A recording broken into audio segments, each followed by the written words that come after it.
Sometimes I feel I cannot take it anymore, and my strength is gone. My name is Sophia Mugabo. I am originally from the DRC, the Democratic Republic of Congo. I've been living in the U.S. for over 10 years now, and I'm a student at the University of Maryland. So my country, the DRC, is a very rich country with many resources.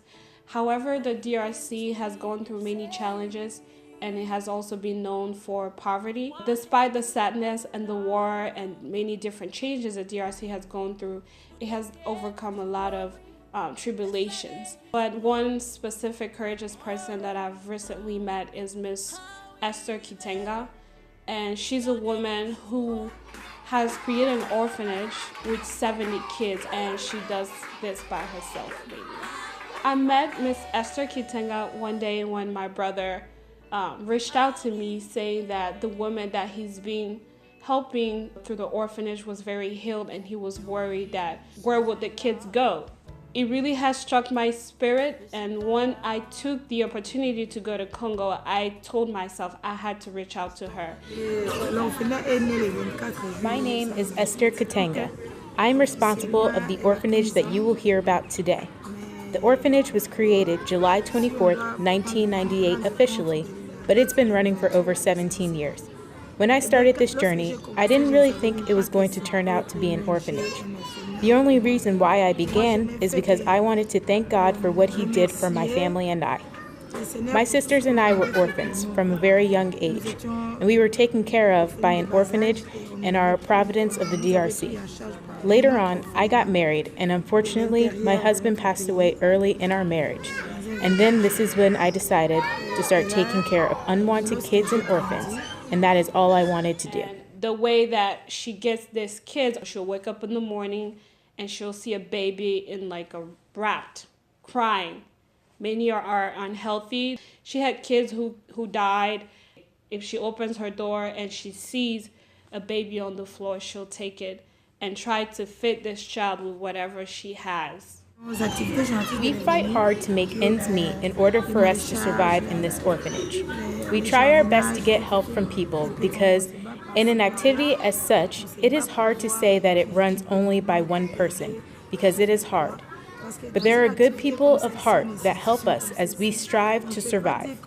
It is true that our outside help isn't as present as we would like it to be, but as an orphanage, we go to different lands to reap few vegetables so that my kids don't die of famine or hunger when people don't give. Miss Esther's need right now is housing. The house where she lives right now is, they're being evicted, and she has nowhere to go because the owner is selling his land and his house.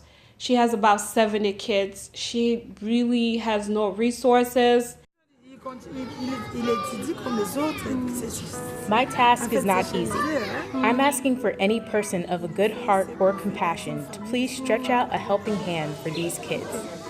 You know, if someone was never raised in these conditions, it is not easy for them to do what I do. So I'm calling for people who may have experienced it or someone who has it in them, someone who has that broken heart to take care of abandoned kids.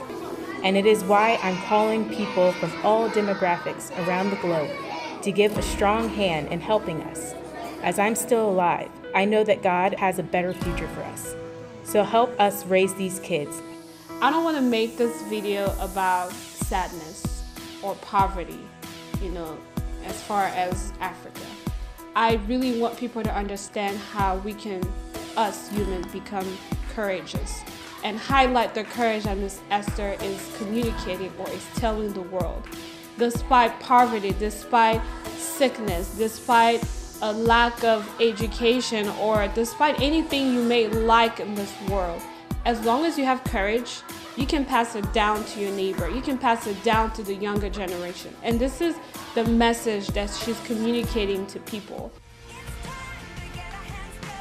If you would like to donate, please go to GoFundMe.org and search my name, Sophia Mugabo, to help raise money for these kids to have a place to call home.